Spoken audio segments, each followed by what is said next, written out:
Tá, boa noite. Boa noite, Moçambique. Boa noite a todo o povo moçambicano. Boa noite, África.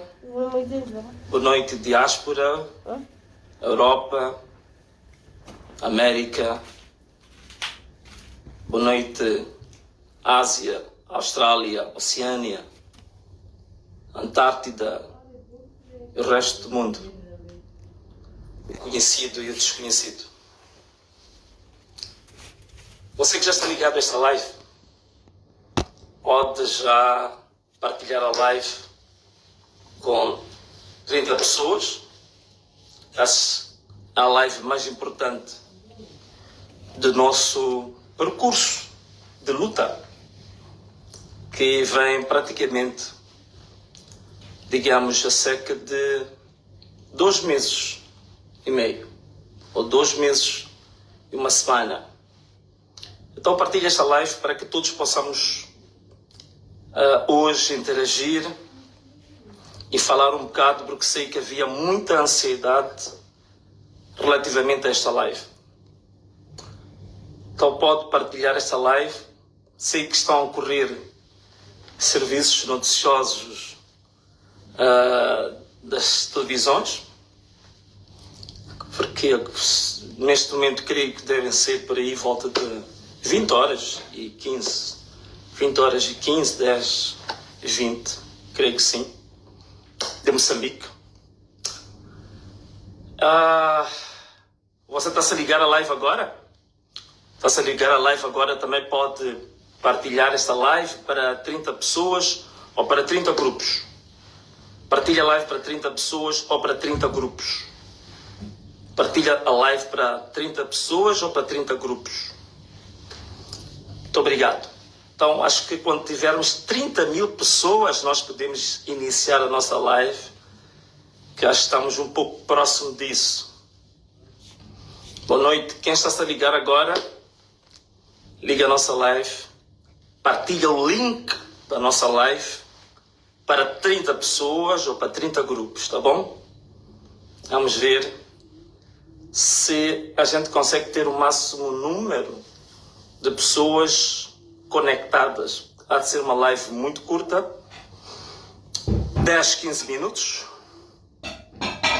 não mais do que isso.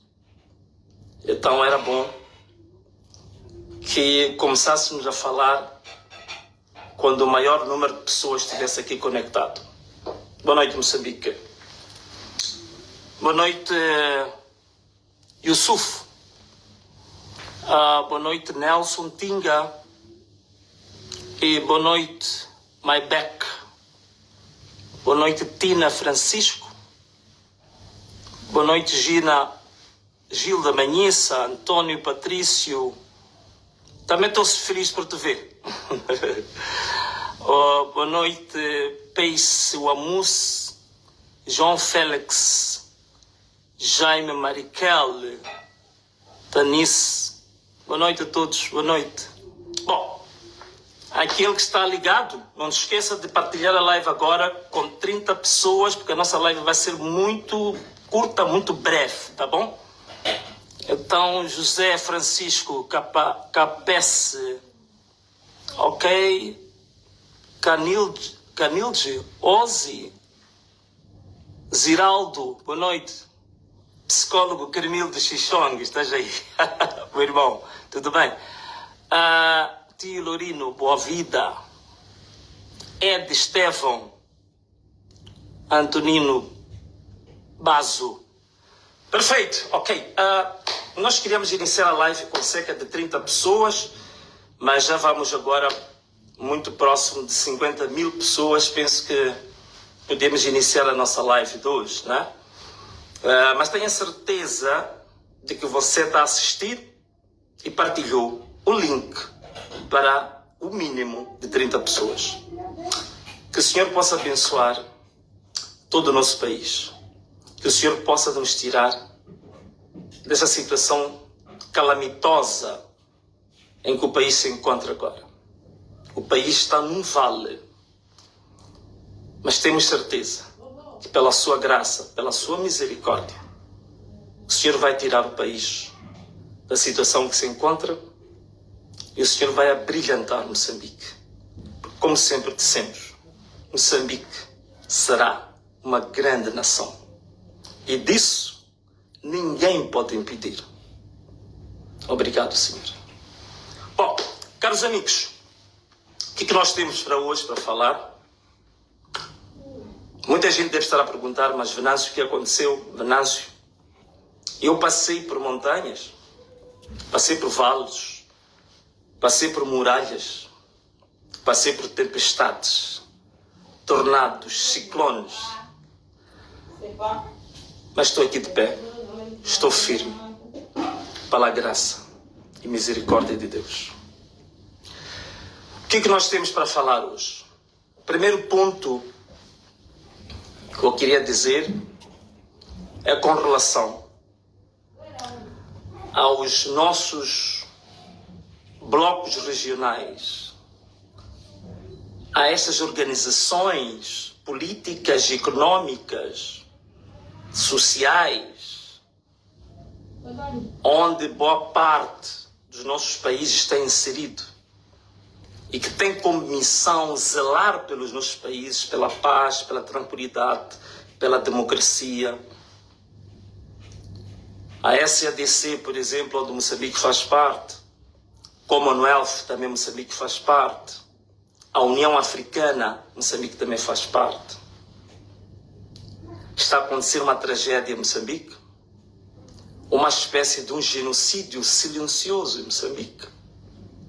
A União Africana, a Commonwealth, a SADC, parece que estão à espera de uma tragédia maior para que possam perceber que é urgente intervir em Moçambique.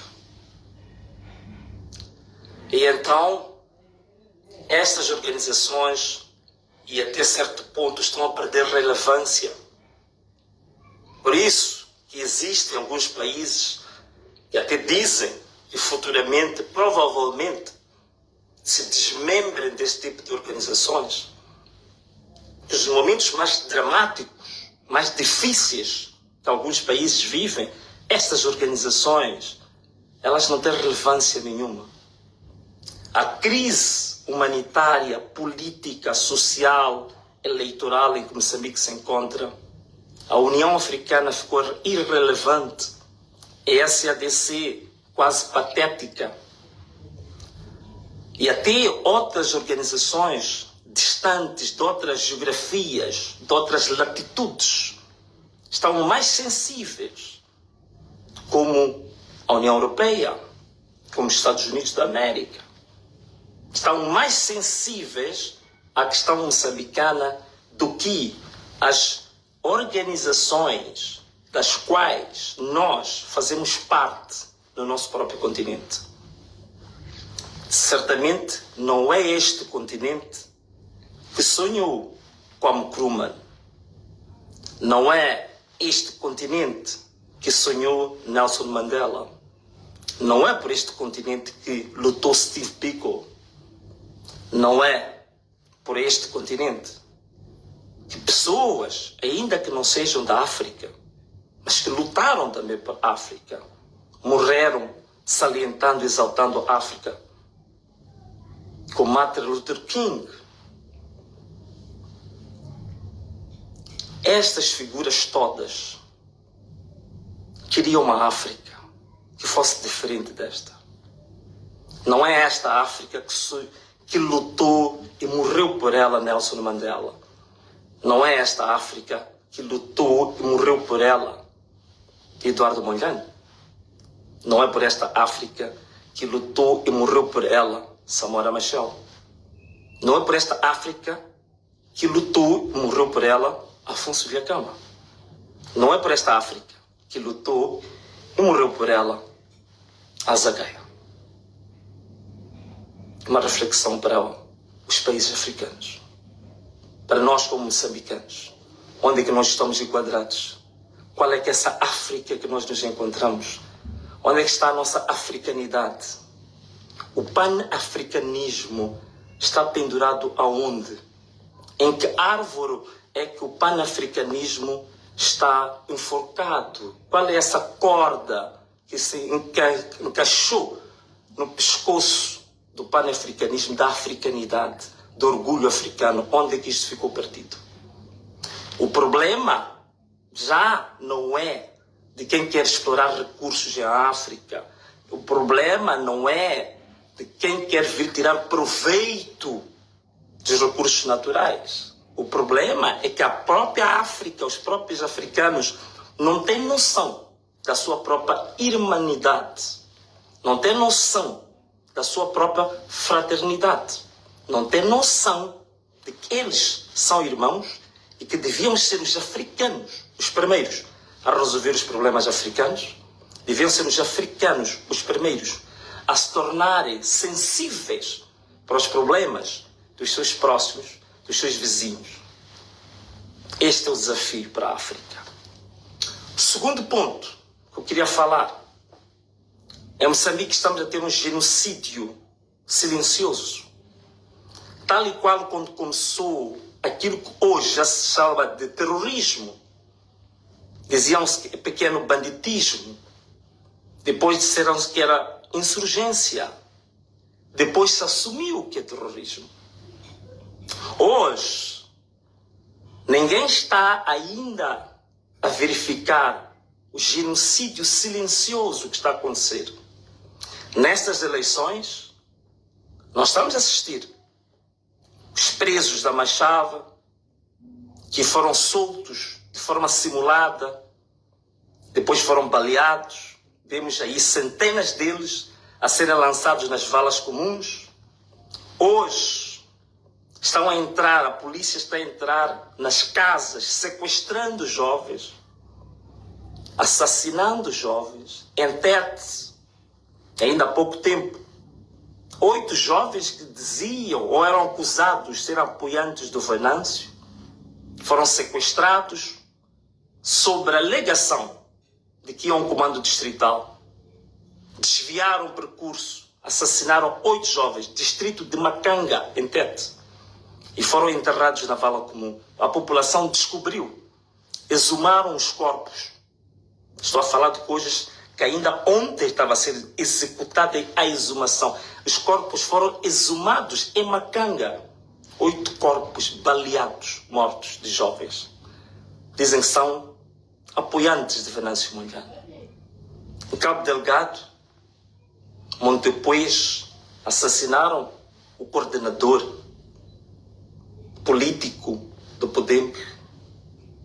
Na Zambésia, iam assassinar por pouco o Shadrach de Mucuba. Em Embane, em Zavala, também o coordenador. Envenenamento está a acontecer com vários coordenadores políticos que dizem que estão ligados ao Venâncio. Sequestros, desaparecimentos. Então, já não são 258 pessoas assassinadas. É muito mais do que isso, porque temos muitos desaparecidos. Temos agora cerca de 400 pessoas que foram assassinadas, foram baleadas. Temos aí centenas de desaparecidos. Devem ser esses que estão nas valas comuns. Temos aí mais de 3 mil pessoas mutiladas, feridas, que vão ficar para sempre mutiladas. Temos aí cerca de 5 mil pessoas detidas nas cadeias, sem culpa formada. É isto que nós temos. É por isto que nós estamos a lutar, a dizer que estes são os heróis da democracia moderna. São os heróis pela liberdade hoje, atualmente. Por isso, a gente disse, querem tomar posse na Assembleia da República? Podem tomar posse. Mas vão tomar posse sobre o lençol de sangue destes heróis, desta democracia. Tanto sangue que foi jorado, tanto sangue que foi derramado, tanto corpo em valas comuns, tanta bala que atravessou cérebros, assassinou, acabou com muitas almas. E queremos correr, na primeira oportunidade, já queremos correr para sentar na Assembleia da República. Quando o lutador de tudo isto, no início, Elvino Dias foi assassinado com 25 balas. Paulo Guambi também foi a sua vida. Tantos outros estão a ser mortos. Agora que estão a falar, estão a ser perseguidos os nossos coordenadores, estão a ser mortos, estão a ser sequestrados, estão desaparecidos. Mas a gente que quer correr agora e aceita fazer todo tipo de negociações, aliás, não são negociações, todo tipo de negociatas vergonhosas, imorais, sujas e porcas, e querem sentar rapidamente na Assembleia da República, neste banho, neste lençol de sangue derramado, chorado por balas assassinas. Alguns querem correr para se sentar. É por isso que o povo está se a revoltar. Não é ao acaso. Se querem tomar posse, vão tomar posse sobre este lençol de sangue destes heróis. Deste lençol de sangue destes heróis. É por isso que o povo se revolta. E é por isso que o povo está revoltadíssimo. Porque está a acontecer um genocídio em Moçambique. Já não é apenas um pequeno conflito pós-eleitoral. Por último, faço ponta de lança. Eu dei esta introdução toda aqui porque não consigo dormir nos últimos 3 dias. Estou a receber informação todos os dias. Irmãos nossos raptados, sequestrados, baleados, mortos, feridos. Tudo isto com a capa estão a apoiar Venâncio Mondlane. Se é assim, quero-vos dizer uma coisa agora. Peço que prestem muita atenção no que vou dizer agora. Peço que prestem